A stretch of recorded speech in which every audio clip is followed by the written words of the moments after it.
Hello everybody, this is BScat100 and welcome back to some more Professor Layton. No! Phoenix Wright Attorney Dual Destinies.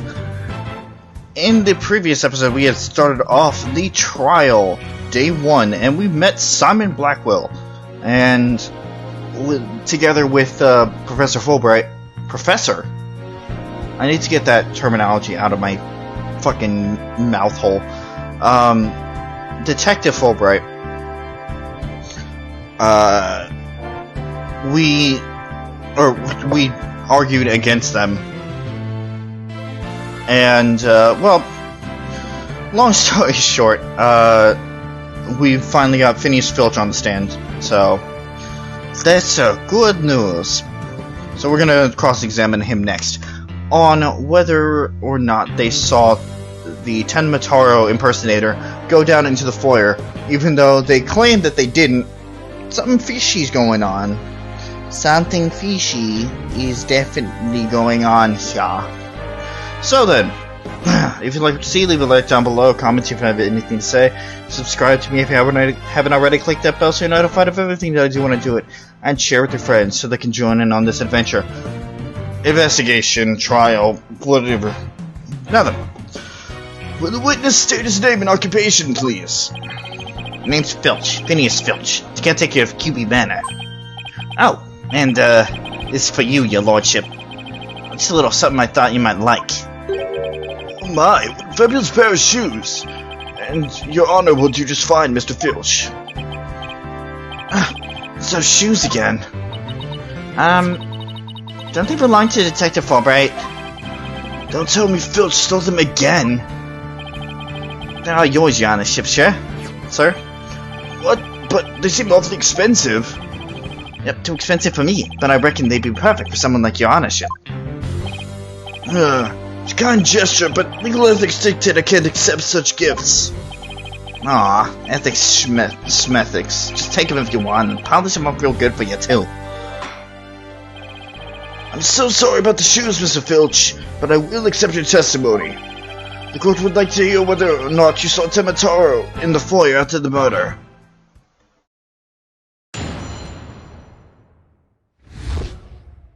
Guarding the foyer. At the time of the murder, I was on guard duty in the foyer, just like Mr. QB asked. I was making sure no one, foul, fishy, or otherwise, could get to our guest. I was still in my office keeping a good watch on the murder happened at after 3 p.m., but I didn't see nothing out of the ordinary, no siree. And you keep jabbering on about what was but a phantom of the little girl's dreams. So you're telling this court you never saw... You're telling this court you never saw anyone dressed up like Tenmataro? Yep, was guarding the whole time. That's the truth, the whole truth, and none of but the truth. And Tenmataro? Both. Bah, you don't really believe in all that yokai mumbo-jumbo, do ya? I certainly don't. My bracelet, it's... Something the matter, Apollo? My bracelet keeps squeezing my arm. Really? So you think Mr. Tanuki, Filch has been lying to us? I wouldn't rule it out. Now, if I could just zero in on a tell, some sort of nervous habit. What in the... What's a hawk doing in here? Allow me to introduce my trusty cohort, Taka. He seems to have taken quite a liking to the courthouse, made his new home, in fact. He doesn't live with you, you know, in jail. Who ever heard of a courthouse bird? Taka simply knows trickery and fraud, and that queer power of yours seems to have offended my dear bosom buzzard. This isn't some sort of trick or... Won't be able to spot squat like this.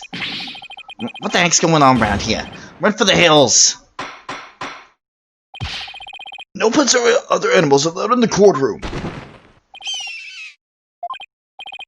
Somebody help!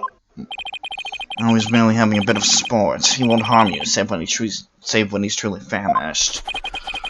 In that case, Prosecutor Blackwell, you will ensure your feathered friend is properly fed.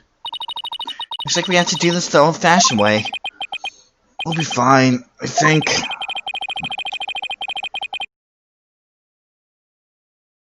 If there was someone dressed as Tomataro there, Filch should have seen him. We'll just have to put our faith in Jinxie's statement for now. Mr. Justice, please proceed with your cross-examination. Okay, I guess they made a fucking terrible excuse to knock out the bracelet thing.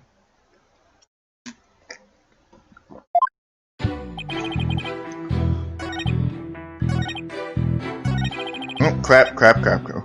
I was still in my office keeping good watch when the murder happened after 3 p.m. I know this one, so we're just gonna cut right to it. At least I think I know this one. Coach's program guide. 3 p.m. Objection! Don't lie to the court like that, Mr. Filch. Hey, it ain't right to bushwhack a felon like that. Unfortunately for you, I have evidence that proves you're lying. If you look at the TV listing here, you'll see that at the time of the crime, there was a pro wrestling match scheduled. Something you'd never miss. God! I didn't watch that one, no siree. I was doing my job like I was supposed to. This guy doesn't know when to give up. Mr. Filch, someone even circled the match. It was you, right? Yipes! Not only that, but you even told me you watched the match. You said, and I quote, it was a complete disaster.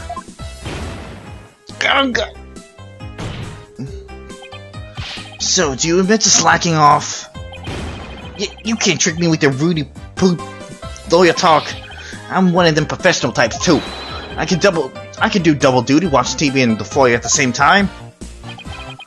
The only thing Filch can claim to be a professional of is professional thief.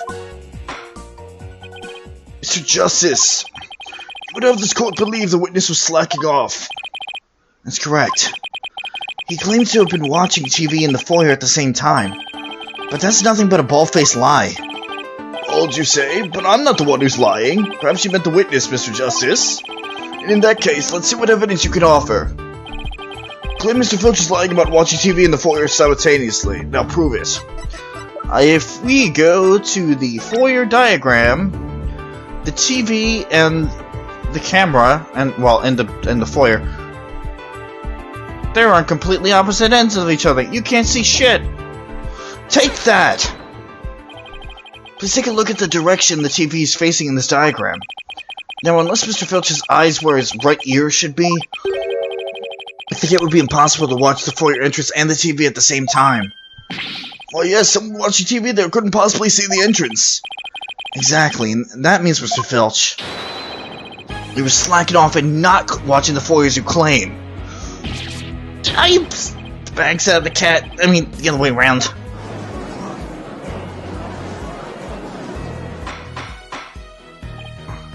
Order! But Mr. Justice, is Mr. Filch's less than stellar worth ethic relevant to this case?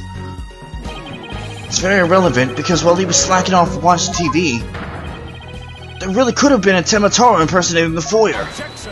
Objection. What now? Granted, this Tanuki was lax in his duties, but he still had the foyer entrance covered. What are you talking about?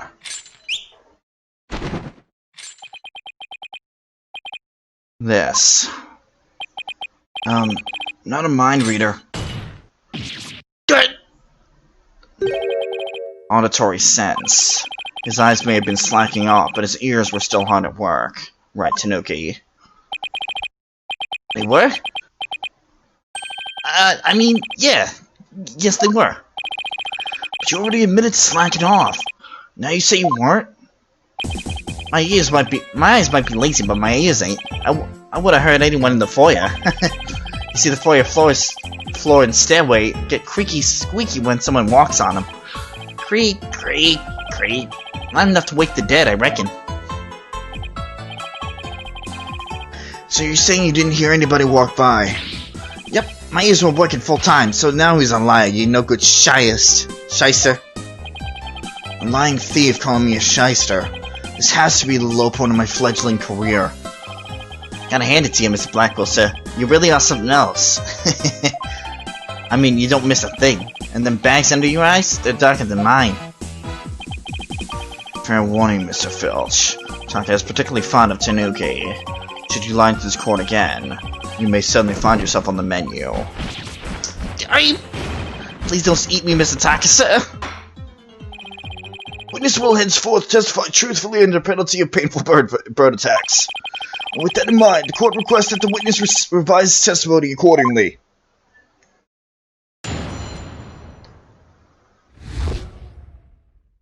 Here's working overtime. It's true I was watching the pro wrestling match on the office TV. My eyes might have been slacking off, but my ears, they were working overtime. The floor there was all creaky squeaky like. No way I would have missed somebody walking by. So you see, there were no Timataro in the foyer. Superstition is the religion of feeble minds. Understand? A simple, rational explanation is best. Forget yokai, demons, and such. We must use common sense. For lacking that, our entire world would be upside down.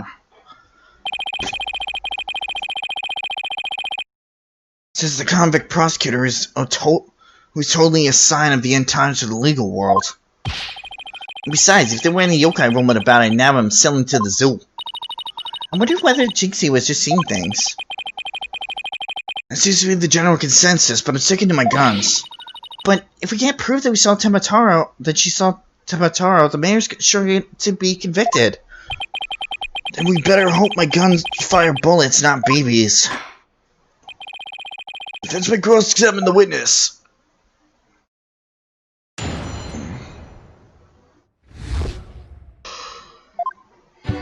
That was a freebie for me. Now I'm back to not knowing what the fuck is going on. Let me take a look at that foyer map again.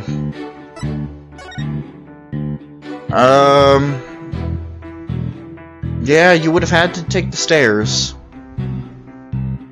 So that's a no-go.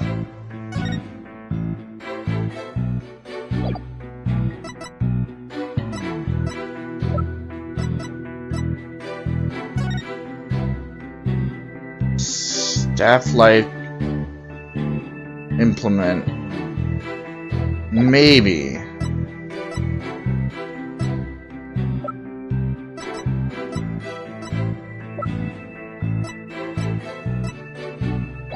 I might have to do some pressing. My eyes might have been slacking off, but my ears, they were working overtime. Hold it. You lied earlier about taking your guard duty seriously, didn't you? Oh, what, that? Hey, ain't no harm in bending the truth, little Wright. Listen to me, you little Tanuki. Lie again and Taka shall feast upon that forked tongue of yours. Sorry, just let me keep my tongue. Just leave it until we get the truth out of him, and in the case... You were negligent in your duties, were you not? Yes, sir. I was, sir, but it ain't like that. The floor there is all creaky squeaky like. No way I would have missed someone walking by. Hold it! So you have pretty good ears, Mr. Filch. As good as they come, I'd say. Ain't nothing to hear a creaky floor. Plus, that Timataro makes a sound when he goes by. It's like a jingle jangle. Jingle jangle? How does he do that? That staffing is. That's what jingle jangles. What's he talking about, Apollo? Beats me, but I guess Timataro has a staff that makes noise. Come to think of it, didn't JC mention something like that too? She said she saw Timataro holding a staff-like objects that made a jingly sound. I guess that's the source of the noise, then. Well, Mr. Justice, Mr. Filch says Timataro jingle jangles. Would you consider that vital information? Very important. Extremely vital. I request that it be added to his testimony. I think I know where we're going with this. If Timataro was to pass by, his staff would have gone jingle jangle.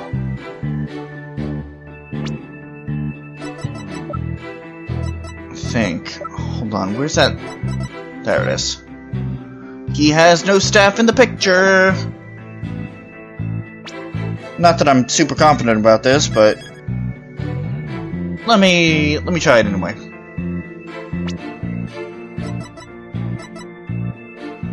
Objection! Yeah. There's no staff in the picture. Tematora's staff would make a jangly sound, you say. Well, I'm going to say that your story doesn't add up. Is there something the defense would like to share with the court? Mr. Filch, you said that you didn't see Tematara on the day of the incident. Why then did you assume that just now Tematara will be holding a staff? Huh? You see, Tematara's Jinxie held the staff in his hands, and she described it sounds like just you did, a kind of jangly sound. Yes, it was holding a staff. What's your point? Objection! Objection! The point is that Tematara doesn't use a staff, not normally. What are you talking about?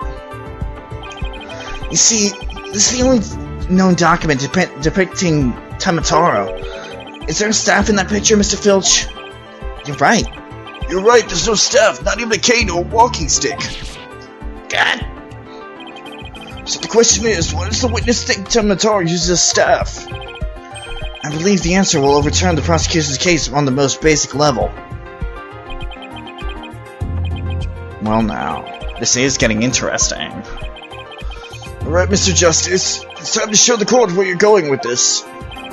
Please tell the court why Mr. Filch believes Tematara carries a staff. He actually saw Tematara.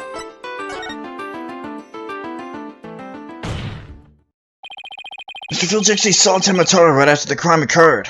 That's the only way you could possibly know about the staff. Busted again. Bloody hell, you stupid little... Yes, how did that feel, Blackwell? Not so fun when you're on the receiving end of the blade, is it? Admit it, Mr. Filch. You did see Tematara that day, didn't you? Well? I'm begging you, please don't make me say it. But clearly you did see Tematara. Stop stalling and testify to that fact. No can do. No way, no how. You ain't got no idea how terrifying he could be. He? Mr. Filch still won't admit seeing Tematara, even though everyone already knows he did. The question now is why? Mr. Filch is scared to death. Is that why he can't admit the truth? Huh. Come to think of it. They say you must not gaze upon Tematara, but in the event that you do look, and then tell anyone what you saw, Tematara will claim your soul. Jinxie wouldn't admit to seeing Tematara after hearing about the village superstitions. She said that if she told anyone that she had seen Tematara, he'd claim her soul. Wait, you think Filch believes that too? So Mr. Big-Time City Slickin' Lawyer has heard about him. Them old village superstitions. Will the defense please explain what the witness is talking about? The people of Ninetales Vale believe some pretty strange things. And the superstitions may be the reason our witness here can't admit the truth. The truth that he really did see Tematara. That darn straight, that's why. It's all right here. Do not gaze upon Tematara. Do not tell others if you see him. Ignoring the superstitions will cost you your soul. There is, however, one way to save it. Your immediate departure from the village. Freeing him will bring ruin upon the village. Ignoring the superstitions will cost you your soul. See, that's why us folks in Ninetales Vale can't talk about seeing Tematara.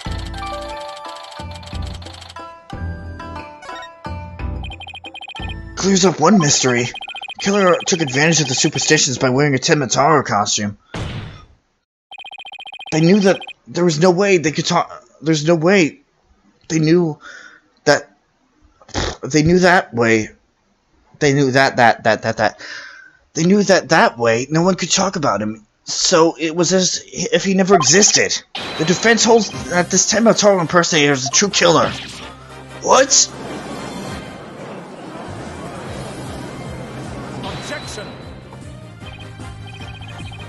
Objection.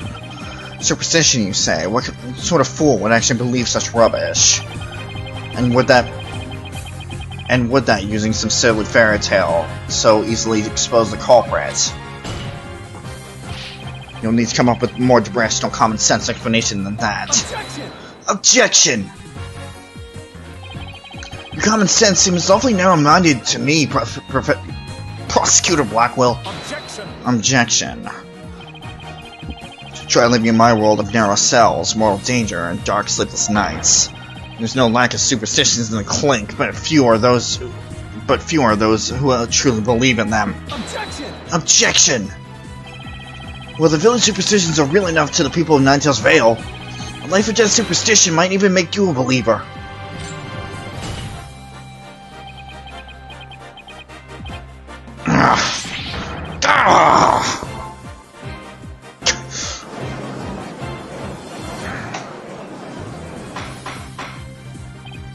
Order, I say! You fool of a Tanuki. 2 times now your lives have cost me. Sorry, I promise not to do it again. Taka, my fine feather friend. Have at him. He's gonna eat me alive! Head for the hills! He took off. Bailiff, what are you waiting for? After him, with your fastest men! That's certainly not something you see every day.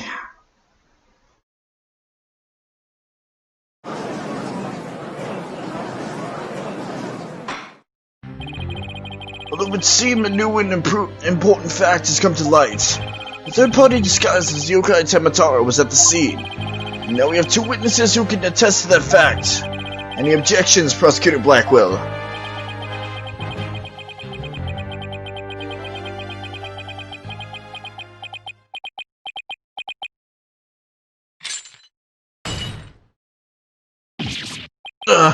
Uh-oh. What?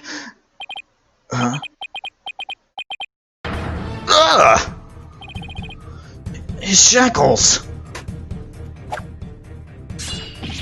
I'm too young to die. Justice Stono, long has it been since I've been forced to draw my blade. You had best say your prayers.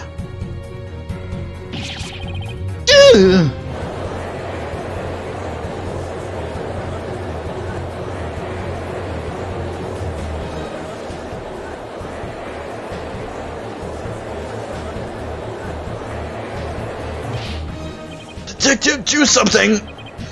Haha, have no fear, Fulbright is here. When the going gets tough, the champion of justice gets going. Objection! Then get going already before it kills us! Oh, but I stand in awe of Simon Blackwell, for it is his sense of justice that set him free. Objection! Objection! I object to Detective Fulbright's definition of justice!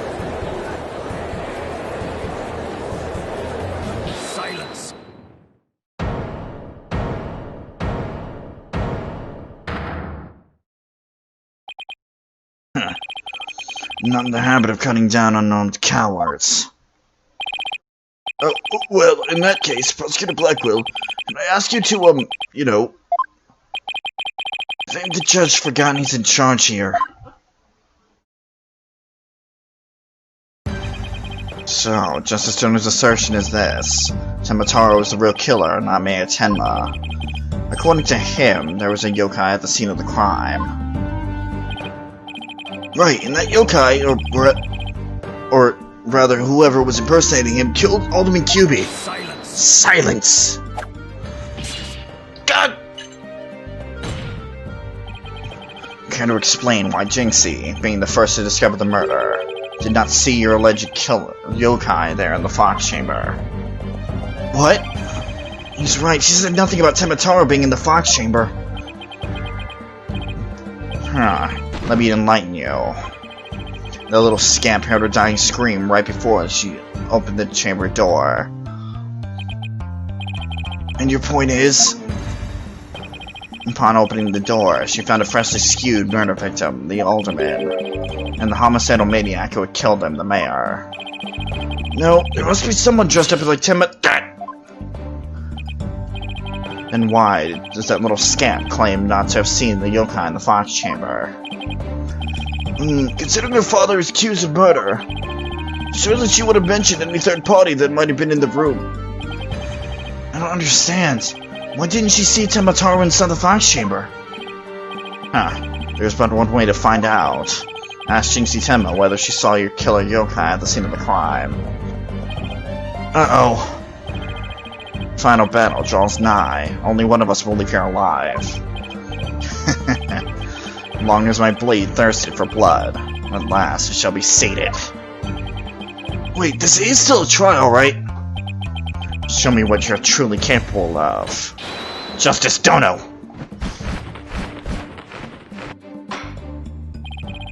Very well then. Both parties no doubt need some time to regroup.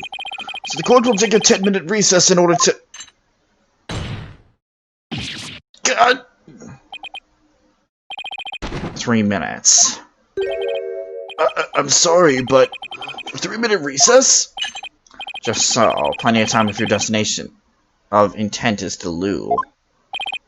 The loo? You mean the bathroom? Sheesh. At least include enough time to wash our hands. See that you take no more than 3 minutes. All latecomers will be punished. Yes, sir. I hereby declare a 3-minute recess before the battle begins. I declare Prosecutor Blackwell the winner of this round of Simon Says. Doesn't bode well for us if the prosecutor is running the show, does it?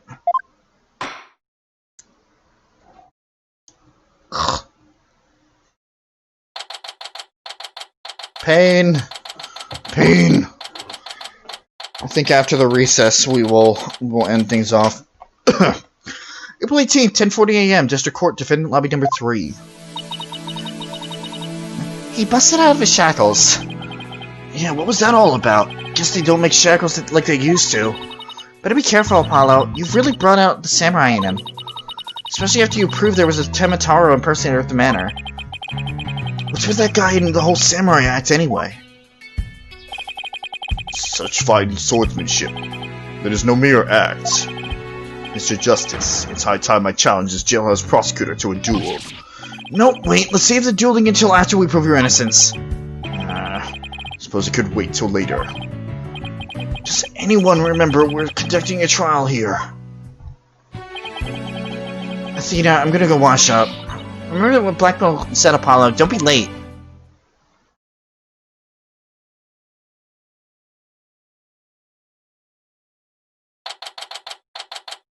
April 18th, 10:43 a.m.